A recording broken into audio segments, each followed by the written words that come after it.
Well, we had a feeling that something was going on because we could see flashes of guns to our east. No, to our east. That was Russian guns. The Russians were getting very close to our prison camp. The Germans didn't want us to be liberated by the Russians. So what they did was they marched out over 9,000 men in a couple of days across Germany. We didn't know anything about it. Nobody, even if the Russians were at our doorstep, the Germans still wouldn't tell you. They would just do. So we were told the night before to get our stuff ready. In the morning, we're going to be leaving here early. So the fellas, whatever they wanted to carry with them, we're only going on a short march, maybe for about 2 weeks. So fellas had blankets, thin blankets, German blankets, where we wrapped up any kind of stuff, personal stuff, or even some food you might have saved from the Red Cross, who knows. And they put them in the, then they gave us one full Red Cross parcel to carry on the march. But then they said you could have 2. Now they had these big warehouses stashed up with all these Red Cross parcels. But you couldn't carry 2. They weighed over 10 pounds. So some fellas would not take 2 and then finally get rid of one because of the. So that lasted a while. But it was a bad, cold winter. Snow on the ground, wind howling. We're out in the woods, actually. And here are over 9,000 men being transported out of the prison camp. Some of the real wounded, I guess from the hospital, were put on trains and taken up to a prison camp called Stalag Luft IV. That's where our officers were. They were taken up there. Later on, they were liberated by the Russians. That was all officers. So we had marched the first day, I think it was about 25 kilometers in the snow, so forth. And the Germans used to send, I guess, some of their guards ahead of time to find out where there were barns to sleep in. And they would go and tell the people that you're going to have prisoners of war in your barn. So that's where we, most of the time, we went into the barns and we slept close to each other, real close. We used this 2 blankets and wrapped the body heat with body heat. And that helped you keep warm, so forth. We marched almost 650 miles in 87 days. We were liberated on May the 2nd, 1945. The march was rough because of the cold. A lot of men got frostbitten. I was frostbitten. My hands, my toes, and so forth. Not enough to be gangrene, though. Some fellas had gangrene, and some fellas had to be sent back and to the Germans, and our captain would get them possibly to some close German hospital to be taken care of. But then we had dysentery, which was real bad. I had dysentery, so did a lot of other men. I was on a cart. They had these oxen. They used a lot in Germany to pull these carts and I rode on that for a couple of days. And finally, there was other guys worse off than me, and I had to get off. And then we had to kill the oxen, and they ate the oxen. And then the men would be pulling the cart for these fellas that were in bad shape. Now, did some people have to have their limbs amputated? That was done probably in a German hospital. Dysentery was treated by charcoal from fires that was supposed to help calm your stomach down, whatever. And then we would go from barn to barn. Sometimes we slept out in the open because there was no barn to go to. Did you ever think you were not going to make it during this march? No, I think in my life, I was toughened up enough to know that we lived in Dumont. It was all woods around us. We lived in the woods. We had tree huts. We did a lot of sports in school. So I think even without the food and all that stuff, I was in pretty good shape, so forth. Some fellas maybe from the cities never did any of that, never were put under those conditions, and never witnessed that type of thing. You know, I was a Boy Scout too, so that helped. And I think some fellas, you know, would start to get upset, and you had to go and calm them down, everything else. And our captain, the doctor, he would go over and tell the fellas, look, you have a family back home. I don't want to hear this crying or anything anymore. Sooner or later, we're going to be liberated. And just think about that and nothing else. So get your ass up and get going. And that's the way he was. And he did everything for us. I mean, he should have got the highest medal in the country. Is that Dr. Kaplan? Yeah. Okay. Yeah. So there would be mental breakdowns and crying and well, yeah, every once in a while. but you know, a lot of guys don't want to see another man cry. You know what I mean? They think it ain't like women, I guess. I don't know. You know, Right. but it was a case of. Then later on, it got warmer, and it helped a lot too. Spring was coming on, and we were taken to a camp in Fallingbostel. And that was a tremendous camp. It had all kinds of, it had like 30,000 prisoners in it, all French, American, Russian, you name it, English, Polish. And we were taken to that camp, and we slept in a church. And we didn't have something to eat for a long time. So the fellas in charge of us got us a bowl of soup. So we had a bowl of soup, which was good. And then the French were there, but they were there for a long time. They were in their own barracks. They would have a lot of food because they used to go out. They used to go out into the work in the fields. They would barter with the French and come back, have chickens. They'd be eating chicken and stuff like that. And above their bunks, they had Red Cross parcels that were never opened, Canadian and so forth. We bartered with them. So I had some cigarettes. What was it, cigarette? Yeah, and I got a couple of crackers for it as a return for it. Cigarettes. And I think you said every once in a while you would go out and kill a chicken and to have that.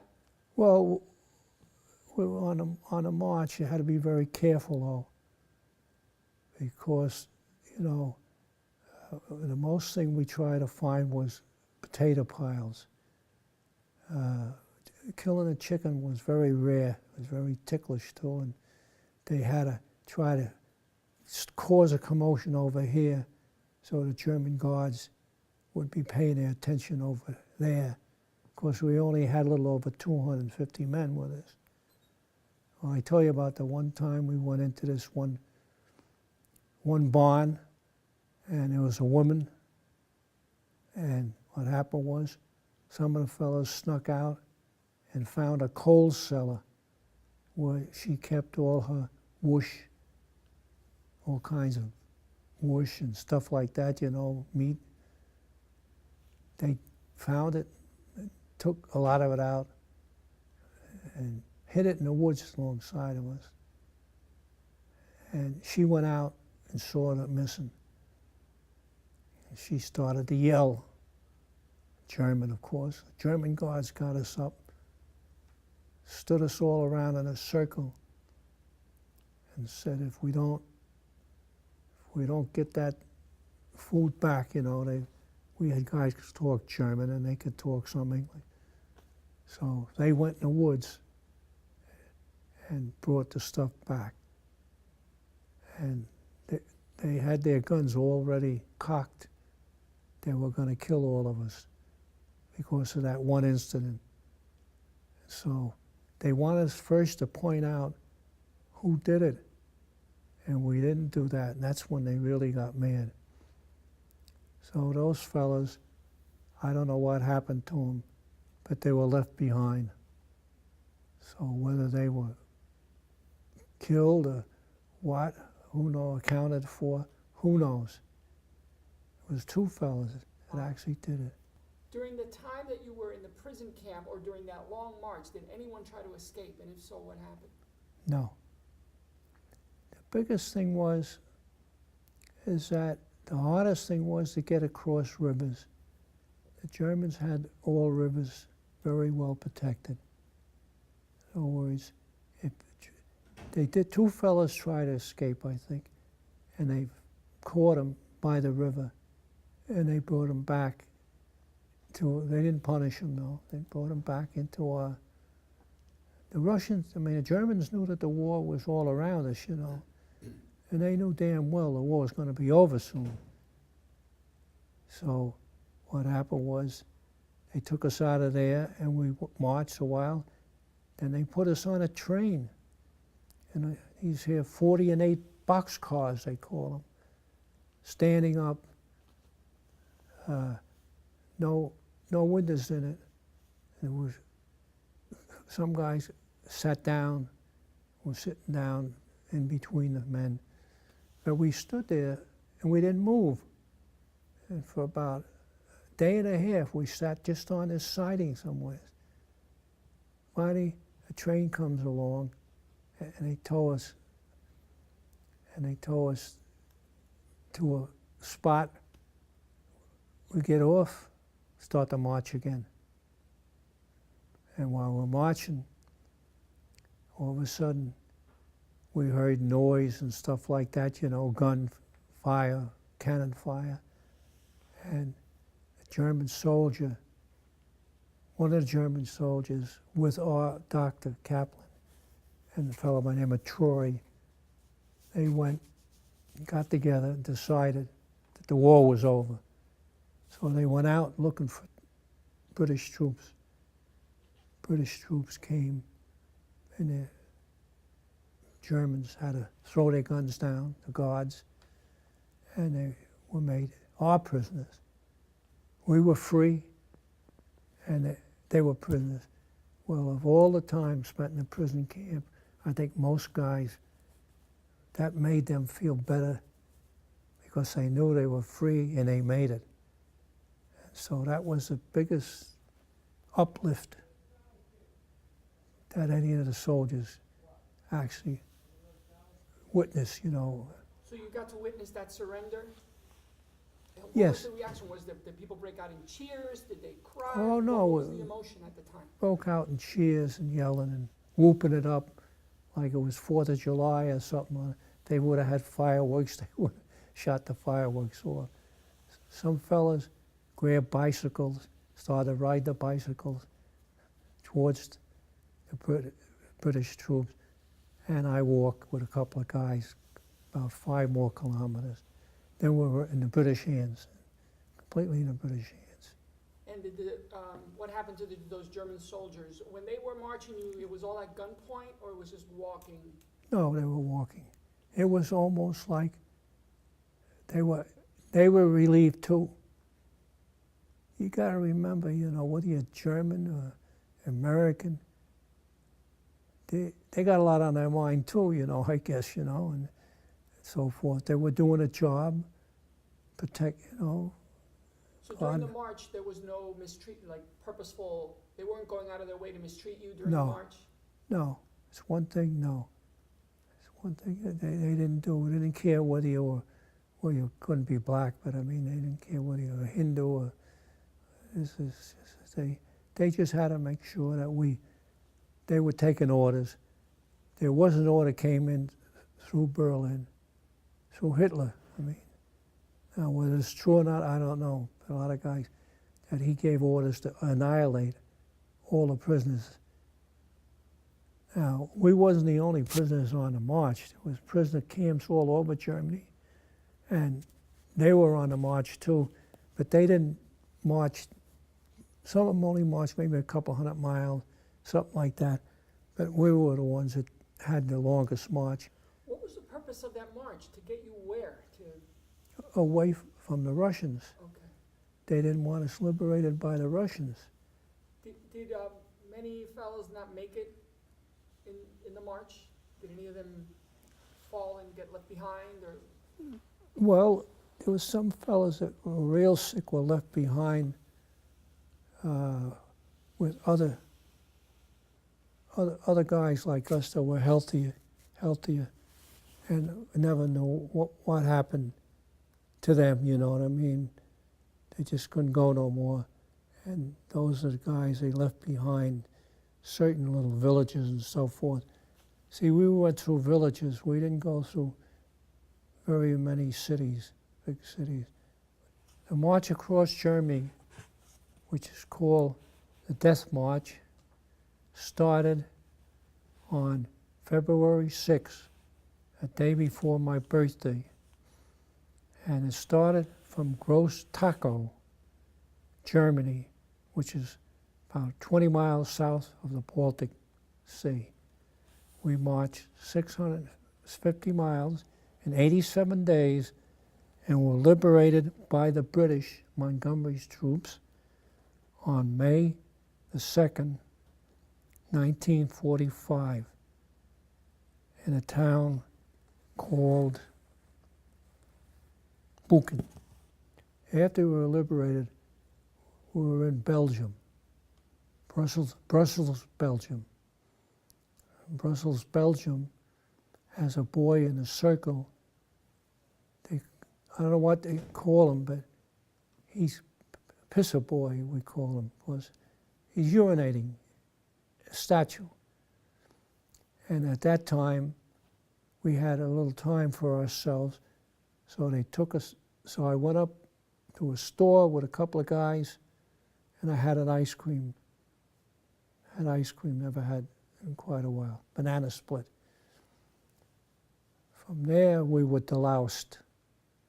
That's when they took all our clothes off us, away from us, with all those bugs on us, and deloused us.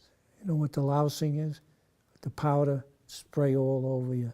We're given new clothes to go out of there. From there, the war was over. May the 2nd, May the 8th, and May the 8th we were in Brussels. And that's when we started celebrating, yell and scream, you know, the guys that were there. Then we were taken by plane, by train to Camp Lucky Strike. That's in Le Havre, France. They had about 2 or 3 ex-prisoner war camps there. They were all named after cigarettes. Ours was called Lucky Strike. And Lucky Strike, we had all ex-POWs. And they had tents there, slept in tents. And you got chow, you know, and so forth, and your mess kit. And we stayed there for a couple of days, and nothing happened. General Eisenhower flew in, made a speech, and said, if I have to take you guys home in shifts on one ship, you guys are getting out of here and going home to the United States. 2 days later, we were on ship going towards the United States. That's when I published that newspaper I told you about. Well, what happened was I always liked to write. So I got together with this one officer and I said, gee, I said, see if you can get some equipment, a typewriter and a press to go ahead and print the newsletter. So the name of the ship was the SS Mormac Moon. It wasn't a real big ship, but it wasn't a small one. They gave us a table outside where the kitchen was and some stuff to type. I used to go up to the radio operator and he would give me the news. So I made it into sheets. And baseball, what was happening in the war in Japan, you know, was still on, and a lot of other little things. So I published the newspaper, which I have at home. On the ship heading home? Huh?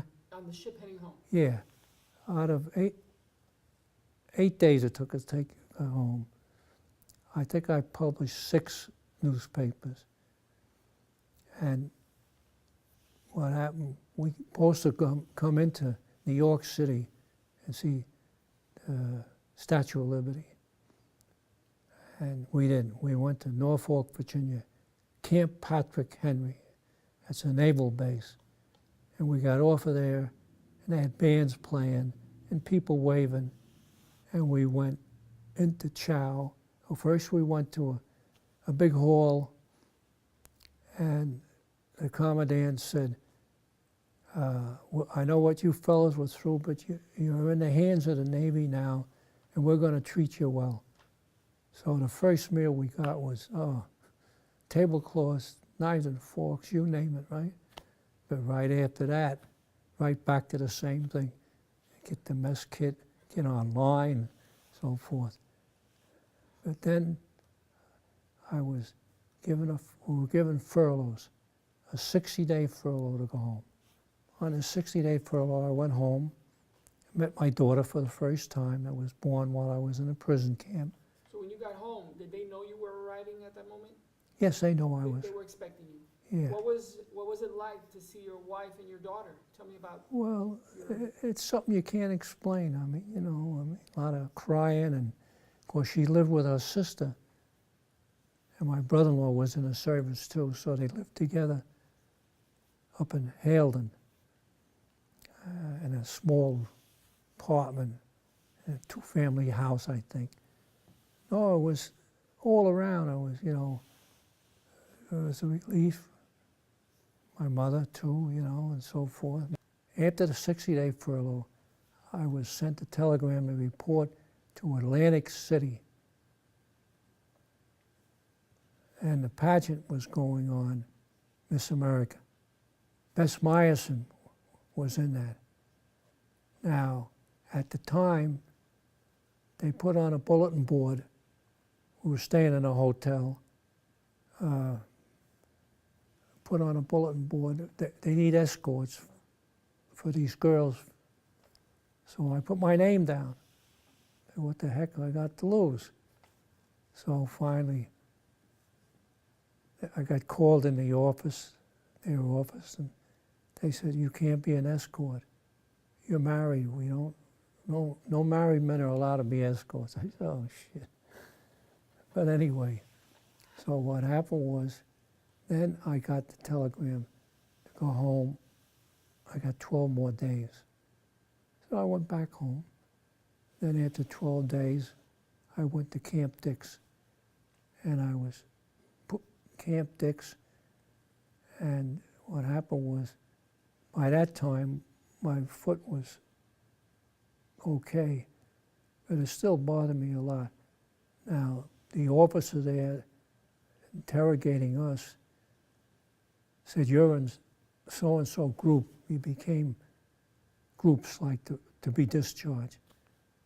And they said, a lot of fellas are not telling us that they have injuries from the war. And it's wrong what they're doing. The only thing is that if you told them that, you would go out of your group and you would be staying there longer to check whatever's wrong with you. So a lot of guys want to get the hell out of there. Some of them actually come from California and out west and were being discharged from there. So they had to get trains and buses and whatever else. So I didn't say nothing about my foot. I didn't tell them anything. So I didn't want to be delayed to get out of the service. So that's where I got my discharge from, Okay. Fort Dix. My radio operator, Bill Booth, he was the one I was friendly with the whole time. I didn't see him on the march. He was in another group, so forth. He passed away about 2 years ago. So you kept in contact after the war? Yeah, he used to stop at the house. He came from Philadelphia, Pennsylvania, and he never got married. He went back in the service, went in the Navy for 20 years, spent 20 years there in the Navy, never got married.